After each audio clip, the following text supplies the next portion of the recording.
Hello दोस्तों, आप सभी का स्वागत है एक नए वीडियो में। आज की इस वीडियो में हम लोग समझेंगे आरआरबी और एसएससी और आरआरबी ग्रुप डी में और एनटीपीसी में जो भी क्वेश्चन लेटेस्ट पूछे गए हैं, सभी क्वेश्चन को सॉल्व कराऊंगा। एक एक क्वेश्चन बहुत ही महत्वपूर्ण है क्योंकि जितने भी क्वेश्चन हैं सभी के सभी प्रीवियस ईयर क्वेश्चन पूछे गए हैं।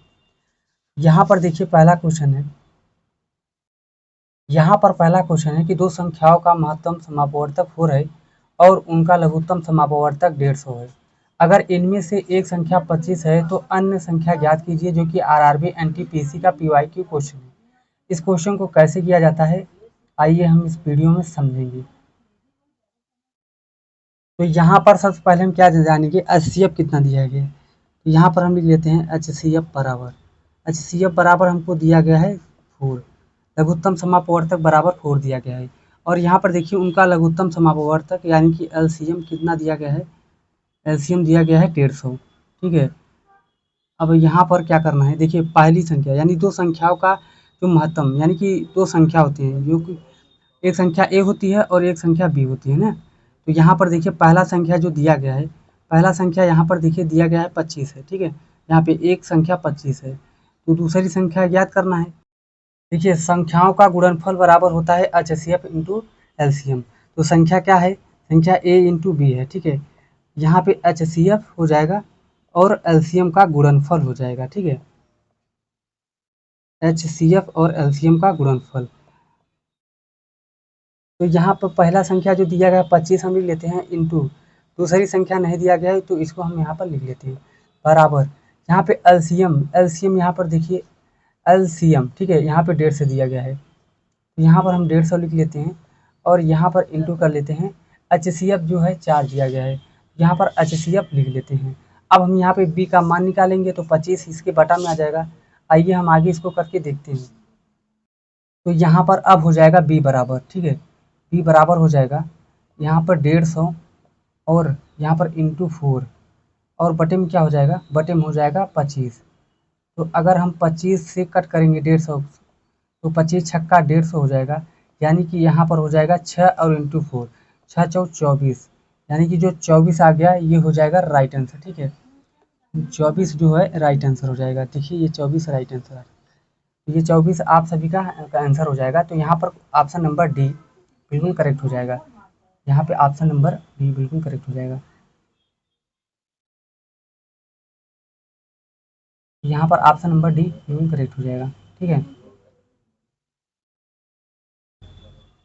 ऑप्शन नंबर डी करेक्ट हो जाएगा 24। तो चलते हैं अगले क्वेश्चन को सॉल्व करते हैं। यहाँ पर क्वेश्चन नंबर दूसरा है कि दो संख्याओं के लसफ और मसफ क्रमशः 2400 है और 16 है। ठीक है, 2400 है और 16 है। तो यदि एक संख्या 480 है तो दूसरी संख्या क्या होगा, आरआरबी ग्रुप डी का क्वेश्चन है। तो चलते हैं इसको हम सॉल्व करते हैं। देखिए यहाँ पे एचसीएफ जो दिया गया है, देखिए एचसीएफ यानी कि एलसीएम और यहाँ पे एलसीएम और एचसीएफ। ठीक है, एलसीएम दिया गया है 2400 और एचसीएफ 16। तो यहाँ पर हम लिख लेते हैं एलसीएम बराबर, ठीक, यहाँ पे लिख सकते हैं एलसीएम, यहाँ पे एलसीएम बराबर कितना दिया गया है 2400, तो यहाँ पे हम 2400 लिख लेते हैं। ठीक, अब यहाँ पे देखिए एचसीएफ, देखिए एचसीएफ जो दिया गया है 16, यहाँ पर एचसीएफ लिख लेते हैं। एचसीएफ बराबर दिया गया है 16। इतना होने के बाद यहाँ पे देखिए दो संख्याओं के लसफ, यानी कि जो पहला संख्या है इंटू दूसरे संख्या के बराबर होता है, और जब इनका गुणा होता है तो यहाँ पर देखिए एलसीएम और एचसीएफ का मल्टीप्लाई आपस में हो जाता है, यानी कि ये रूल है। ठीक है, एलसीएम और एचसीएफ आपस में गुणा होते हैं। ठीक है, यहाँ पर एचसीएफ लिख लेते हैं। तो ये आप आपको समझा देते हैं। देखिए ए इंटू बी यानी जो संख्याओं का गुणनफल होता है एलसीएम इंटू एचसीएफ के बराबर होता है। ठीक है, तो यहाँ पर देखिए जो संख्या दिया गया है, यहाँ पर देखिए पहली संख्या जो है, यहाँ पे यदि एक संख्या 480 है तो यहाँ हम ए की जगह लिख सकते हैं ना 480। यहाँ पर पहली संख्या हो जाएगा 480 और यहाँ पर इंटू हो जाएगा बी। ठीक है, यहाँ पे एलसीएम का मान क्या है, देखिए 2400 है, तो यहाँ पे 2400 लिख लेते हैं और यहाँ पर इंटू लिख देंगे। एचसीएफ कितना है 16 है, यहाँ पर 16 लिख देते हैं। अब यहाँ पर केवल हम बी का वैल्यू निकाल दें तो यहाँ पर हो जाएगा 2400 और इंटू यहाँ पर हो जाएगा 16 और यहाँ पर बटे में हो जाएगा, ठीक, बटे में हो जाएगा 480। ठीक है, अब यहाँ पर देखिए एक जीरो इसको कर देंगे, एक जीरो इसको कर देंगे। यहाँ पर है 24 से 24 24 दूना 48, ठीक है, यहाँ पर बचेगा 10। तो देखिए यहाँ पर 24 से 24 गुना 48 हो जाएगा, 24 से करने में 24 हो जाएगा, यानी कि एक जीरो यहाँ पर बच जाएगा। तो यहाँ पर नीचे बटे में 2 है, तो यहाँ पे 2 से कट करेंगे तो 2 करने में 2, 2 पंचे 10, ठीक है, ये 5 बार में कट जाएगा। अब यहाँ 5 और यहाँ 16, अगर हम दोनों का मल्टीप्लाई करेंगे तो 16 पंचे 80 हो जाएगा, जो कि राइट आंसर हो जाएगा। यानी कि यहाँ पर देखिए सी ऑप्शन बिल्कुल करेक्ट हो जाएगा, सी ऑप्शन बिल्कुल करेक्ट हो जाएगा। तो यहाँ पर हम सी ऑप्शन करेक्ट हो जाएगा, ठीक है, सी ऑप्शन करेक्ट हो जाएगा। अब चलते हैं अगले क्वेश्चन को भी सॉल्व कर लेते हैं। क्वेश्चन नंबर तीसरा है, यदि 12 और x के महत्तम समापवर्तक और लघुत्तम समापवर्तक क्रमशः 3 और 60 है, तो x का मान ज्ञात कीजिए। ठीक है, यहाँ पर देखिए जो 12 दिया गया है पहली संख्या है, और यहाँ पर देखिए ये दूसरी संख्या है, इसलिए कह रहा है कि यदि 12 और x के महत्तम समापवर्तक, तो यानी जो जो दिया गया है पहले हम उसको लिख लेते हैं। देखिए अगर HCF की बात करें, देखिए यहाँ पर HCF बराबर, ठीक है, HCF बराबर यहाँ पर दिया गया है 3, तो हम यहाँ पर 3 लिख लेते हैं। और यहाँ पे LCM बराबर दिया गया है, LCM बराबर दिया गया है 60, ठीक है। हम जानते हैं कि दोनों संख्याओं का जो योग तो दोनों संख्याओं का गुणनफल होता है HCF और इंटू LCM के बराबर होता है, यहाँ पर हम लिख लेते हैं, ठीक है। अब यहाँ पर देखिए पहली संख्या यहाँ पे 12 है, ठीक है, 12, और यहाँ पर दूसरी संख्या x है, तो 12x हो जाएगा इंटू HCF का मान यहाँ पे 3 है, और यहाँ पे LCM का मान यहाँ पे 60 है, ठीक है। अभी अगर हम x बराबर निकालें तो 12 इसके बटा में आ जाएगा, यहाँ पर x बराबर हो जाएगा 3 इंटू 60, और यहाँ पर 60 हो जाएगा, यहाँ पे 60 हो जाएगा, और बटा में यहाँ पर हो जाएगा 12, ठीक है। यहाँ से अगर 12 पंचे 60 हो जाएगा, ठीक है। 3 का गुणा अगर 5 में करेंगे तो x बराबर हो जाएगा 5 तिहाई 15, जो कि राइट आंसर हो जाएगा, ठीक है, ये हो जाएगा राइट आंसर, ठीक। यहाँ पर 15 जो हो जाएगा राइट आंसर। तो यहाँ पर देखिए ऑप्शन नंबर ए बिल्कुल करेक्ट आंसर हो जाएगा। देखिए यहाँ पर ऑप्शन ए बिल्कुल करेक्ट आंसर हो जाएगा, ठीक, यहाँ पर ऑप्शन ए बिल्कुल करेक्ट आंसर हो जाएगा। अब चलते हैं अगले क्वेश्चन को सॉल्व कर लेते हैं, ठीक। यहाँ पर क्वेश्चन नंबर चौथा है, दो संख्याओं का गुणनफल है जो 270 है, यदि इनका लघुत्तम समापवर्तक 90 है, तो इनका महत्तम समापवर्तक क्या होगा, इसको हमको फाइंड आउट करना है। तो यहाँ पर देखिए क्या कर रहा है, दो संख्याओं का गुणनफल, तो हम जैसे जानते हैं कि संख्या क्या होती है, संख्या ए होता है a इंटू बी, तो यानी a इंटू बी का जो गुणनफल दिया गया है वो कितना दिया गया है 270, यहाँ पे 270 लिख लेते हैं हम। अब यहाँ पर देखिए एलसीएम जो दिया गया है, ठीक, एलसीएम बराबर दिया गया है लघुत्तम समापवर्तक 90, ठीक है। यहाँ पर इतना होने के बाद जैसे कि हम लोग जानते हैं a इंटू बी, यानी कि यहाँ दो संख्याएं जो होती है a इंटू बी, जब इनका गुणनफल होता है तो एलसीएम और इंटू एलसीएफ का गुणनफल हो जाता है, ठीक है, यानी कि महत्तम समापवर्तक और एलसीएम समापवर्तक का गुणनफल हो जाता है। तो महत्तम समापवर्तक निकालना है तो यहाँ का हम क्या कर लेंगे, HCF बराबर, ठीक है, HCF बराबर हो जाएगा a इंटू बी, ठीक है, a इंटू बी, यहाँ पर हो जाएगा एलसीएम, ठीक है, बटा हो जाएगा एलसीएम। a इंटू बी का मान है 270, तो यहाँ पर 270 हम लिख लेते हैं, और यहाँ पर बटे में एलसीएम यहाँ पर है 90, ठीक है।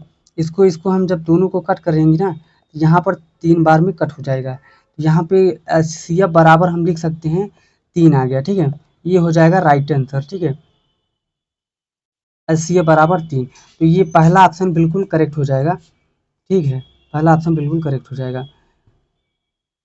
अब चलते हैं अगले क्वेश्चन को भी सॉल्व कर लेते हैं, ठीक है। यहाँ पर क्वेश्चन नंबर 5वां है कि दो धनात्मक संख्याओं का अनुपात, यानी धनात्मक संख्याओं का जो अनुपात है 3:4 है, और उनके लघुत्तम समापवर्तक और महत्तम समापवर्तक का गुणनफल इतना है, यानी कि 1200 है। तो संख्याओं का योग कितना होगा, इसको हमको फाइंड आउट करना है। एसएससी जेईई और रेलवे में PYQ यानी कि प्रीवियस ईयर क्वेश्चन पूछा गया क्वेश्चन है, तो इसको हम सॉल्व करने का सबसे शानदार तरीका आप बताएंगे। तो यहाँ पे देखिए दो धनात्मक संख्याओं का गुणनफल, तो संख्या बराबर हम जानते हैं संख्या जो है ए हो जाएगा, ठीक है, संख्या ए मानते हैं, ठीक है। यहाँ पर संख्याओं का गुणनफल, अगर यहाँ पर हम 3a इंटू 4a करें, ठीक है, क्योंकि संख्याओं का गुणनफल कह रहा है 3a इंटू 4a बराबर कितना है, यहाँ पर देखिए 1200, ठीक है, यहाँ पे हम 1200 कर लेते हैं। इतना होने के बाद अब क्या करेंगे, 4 3 12, अगर इसका हम गुणा करेंगे ए का गुणा करेंगे तो ए स्क्वायर हो जाएगा, यहाँ पे बराबर हो जाएगा 12, ठीक है।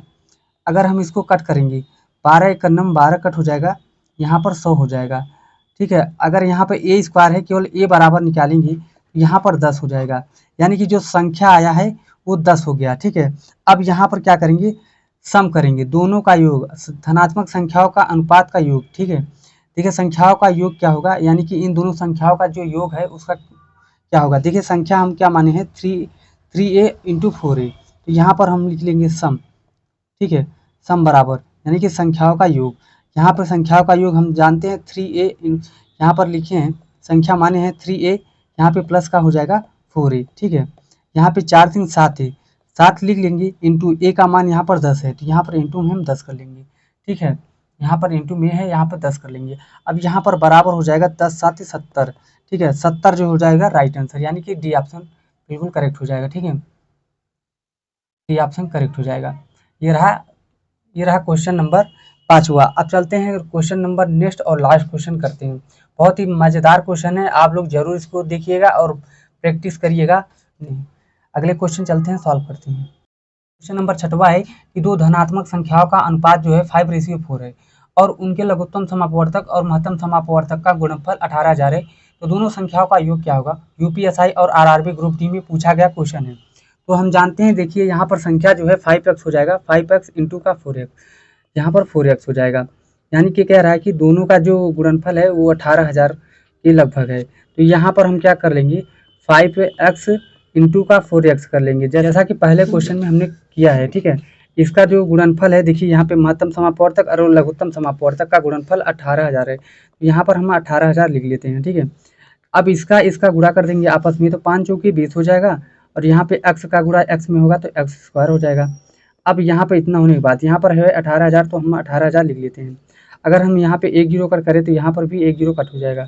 अगर इससे हम कट करेंगे तो यहाँ पर हो जाएगा 2 9 18, यानी कि यहाँ पर 9 से हो जाएगा। ठीक है, 900। अब यहाँ पर केवल हम x बराबर देखें तो यहाँ पर अगर हम x हटाएंगे, यहाँ पे स्क्वायर हटाएंगे तो ये हो जाएगा 30। ठीक है, ये हो जाएगा 30, तो x बराबर 30 आ गया। तो यहाँ पे और भी क्या कह रहा है कि दोनों संख्याओं का योग ज्ञात कीजिए। तो इन दोनों संख्याओं का योग हम कैसे ज्ञात करते हैं, जैसे पहले वीडियो में कर चुके हैं।